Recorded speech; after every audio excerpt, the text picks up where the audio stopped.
we're going to revolve a shape like a small little area, and we're going to revolve around the x-axis, and we're going to produce a disc-like shape.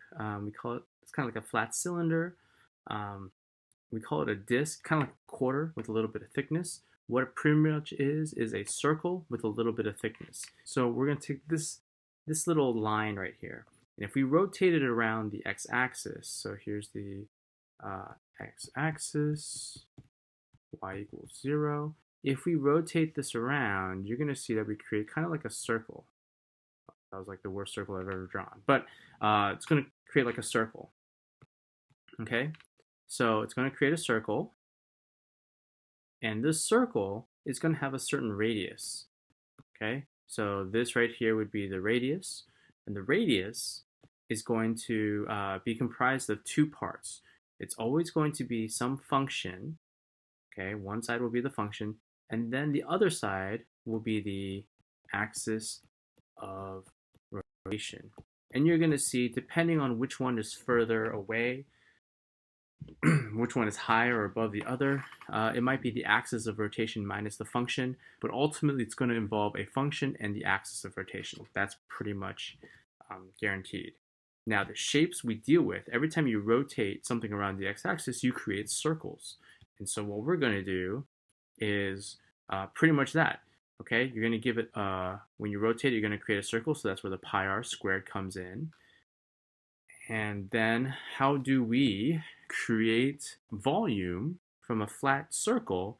Well, we give it a little bit of thickness in the x direction called dx. So it gives a little bit of width, and that thickness, okay, so the area, which is two-dimensional, times a little bit of width, or the thickness, okay,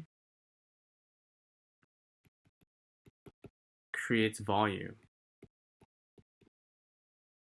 And it's going to be a volume of a disk in this case. So pi stays the same. What's r going to be though? R is going to be the function minus the axis of rotation. So we have y equals square root x, we have y equals 0. So we're going to put those together, square root x minus 0 squared. Multiplied by the width. In this case, it's in the x direction we're giving it with, so it'll be dx. So that's going to be the volume of a disk, of more specifically one disk. So then the question is, well, how do we find all of those disks added together? The way we do that is with an integral.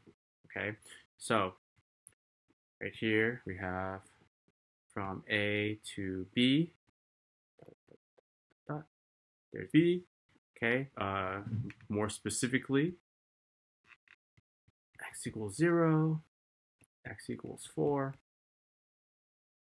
And that's all we do. We just integrate. We add up all of them going from 0 to 4. So the way we add all the disks together is a to b, pi.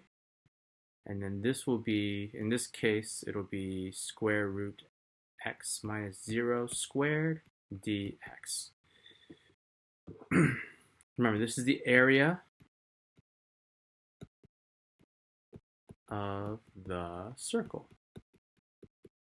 Okay, and this is squared dx. Now, more specifically for this case, we're going to go from x equals 0 to x equals 4. It'll be pi square root x minus 0 squared, okay, because this is radius squared times dx. You find your antiderivative, do some algebra, simplify it, find your antiderivative, plug in 4, plug in 0, and then subtract. And then you're going to find the volume of this particular shape.